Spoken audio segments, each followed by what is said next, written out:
Break के बाद हम हाजिर हैं और आइए खबरों के सिलसिले को आगे बढ़ाते हैं और रुख करते हैं छत्तीसगढ़ का, जहां आज लॉकडाउन समाप्त हो जाएगा और पब्लिक ट्रांसपोर्ट के साथ ही सरकारी दफ्तर भी खुल जाएंगे। बुधवार को अफसरों ने इस संबंध में बैठक कर फैसला ले लिया है। सरकार ने 2 चरणों में राज्य में लॉकडाउन लगाया था, आज इसका आखिरी दिन है। हालांकि रायपुर, दुर्ग समेत कुछ जिलों में जिस तरह कोरोना पॉजिटिव मरीजों की तादाद बढ़ रही है, उसे देखते हुए दोनों जिलों में लॉकडाउन जारी रखने की चर्चा थी, लेकिन तय किया गया कि बाकी जिलों के साथ ही रायपुर और दुर्ग में भी लॉकडाउन समाप्त कर कुछ शर्तों के साथ दुकानें खोलने की इजाज़त दी जाए। इसके लिए जिलों के कलेक्टरों को निर्णय लेने के लिए अधिकृत किया गया है। कलेक्टर आज व्यापारियों से चर्चा करेंगे और फैसला लेंगे। रायपुर, दुर्ग समेत सभी जिलों के कलेक्टर आज शाम तक इस पर फैसला करेंगे।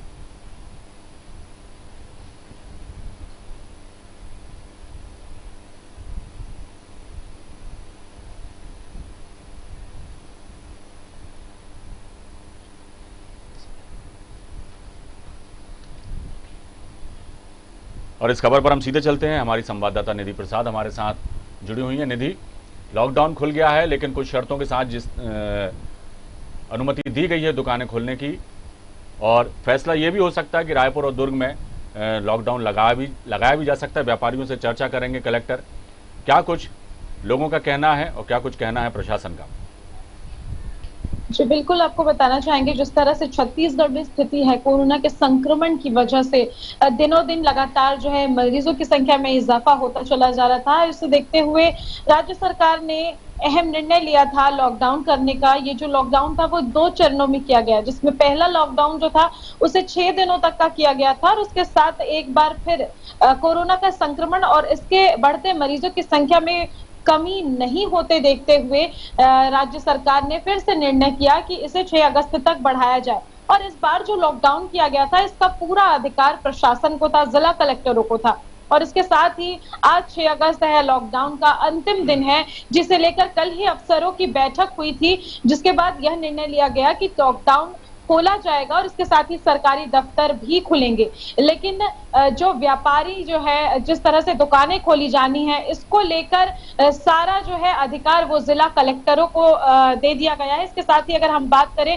तो कृषि मंत्री रविंद्र चौबे से भी इस बार में पत्रकारों ने चर्चा की, जिसके दौरान उन्होंने बताया कि जो बैठक मुख्यमंत्री भूपेश बघेल के साथ भी हुई, उसमें भी यही चर्चा की गई है कि केवल जो जिला कलेक्टर है उन्हें इसका अधिकार दिया गया है। अब वो जिस तरह से इसे सही समझेंगे वैसा निर्णय लेंगे, जिसे देखते हुए आज जो है जिला कलेक्टर 2 बजे सभी व्यापारियों से बैठक लेंगे और इस बैठक में ये फैसला किया जाएगा कि अगर लॉकडाउन खोला जाता है तो किन शर्तों के मुताबिक दुकानें खोली जाएंगी, इस बात पर चर्चा की जाएगी। और इसके साथ ही कितने से कितने बजे तक ये दुकानें खोली जाएंगे, इस पर भी चर्चा जो है कलेक्टर एस भारती दासन वो सभी व्यापारियों से करेंगे। और वहीं आपको बता दें कि जिस तरह की स्थिति बनी हुई है दुर्ग, बिलासपुर और रायपुर में, इसे देखते हुए अगर लॉकडाउन खोला जाएगा तो कई तरह की शर्तों के साथ इस लॉकडाउन को एक बात मैं पूछना चाहूंगा कि कुल मिलाकर पूरे देश में ही ये कमोवेश हालात एक जैसे ही हैं, लेकिन लॉकडाउन कोई हल नहीं है, कोई स्थायी हल है नहीं, विकल्प हमें ढूंढना ही होंगे। अब वो विकल्प क्या होंगे ये सरकार तय करे, और जहां तक लोगों को भी समझना होगा कि वो गाइडलाइंस का पालन करें और सोशल डिस्टेंसिंग का पालन करें, इसी में बचाव है और बचाव में ही सुरक्षा है। तो ऐसा कुछ कोई तरीका या रूपरेखा तैयार की है सरकार ने कि इसके विकल्पों पर विचार किया जाए, लॉकडाउन के अलावा और किन मुद्दों पर बात हो सकती है, या किस तरह की ऐसी कहना चाहिए कि वो तैयार की जाए रणनीति कि लोग लॉकडाउन भी ना लगे और लोग सुरक्षित भी रहें, इस बात को समझें। इस तरह की कोई रूपरेखा तैयार हो रही है?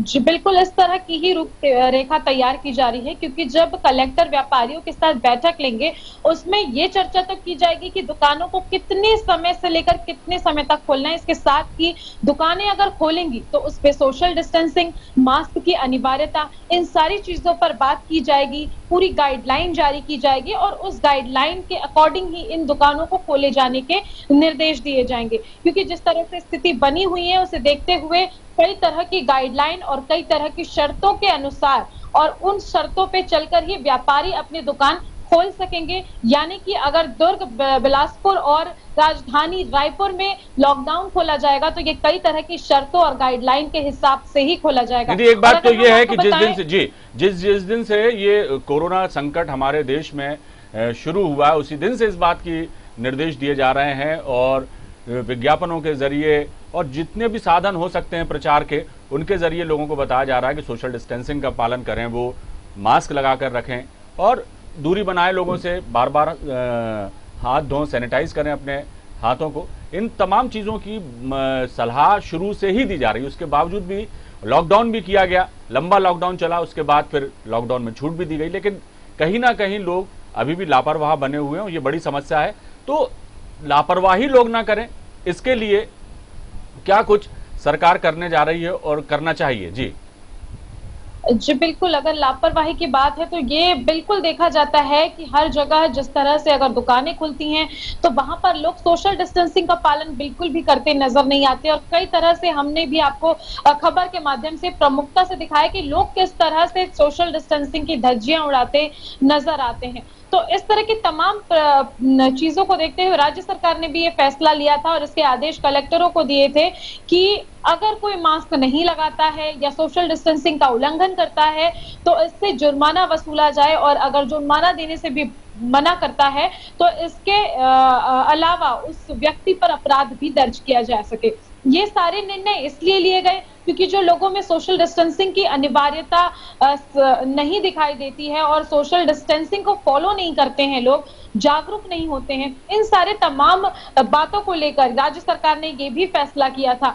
लोग जो है जागरूकता, हमेशा लोगों में जागरूकता की कमी दिखाई देती है और उसके साथ ही सबसे बड़ी बात तो ये है कि अगर लोग ही जागरूक नहीं होंगे तो बिल्कुल कोरोना के सही कहा आपने। संक्रमण को रोकना बिल्कुल भी असंभव है। बिल्कुल सही कहा आपने निधि, क्योंकि लोगों को ही जागरूक होना होगा और खुद ही अपने स्वविवेक से सोचना होगा कि ये कितनी बड़ी महामारी है और कितना खतरा है इसमें। खुद तो भी वो संक्रमित हो सकते हैं, साथ ही औरों के लिए भी वो मुसीबत पैदा कर सकते हैं। लिहाजा लोगों को सोचना होगा, क्योंकि सरकारी प्रयासों से ही सब कुछ संभव नहीं है। लोग खुद भी सचेत रहें, सजग रहें, तभी इस महामारी से हम उबर सकते हैं और इसको पछाड़ सकते हैं। बहुत बहुत शुक्रिया निधि इस तमाम जानकारी के लिए।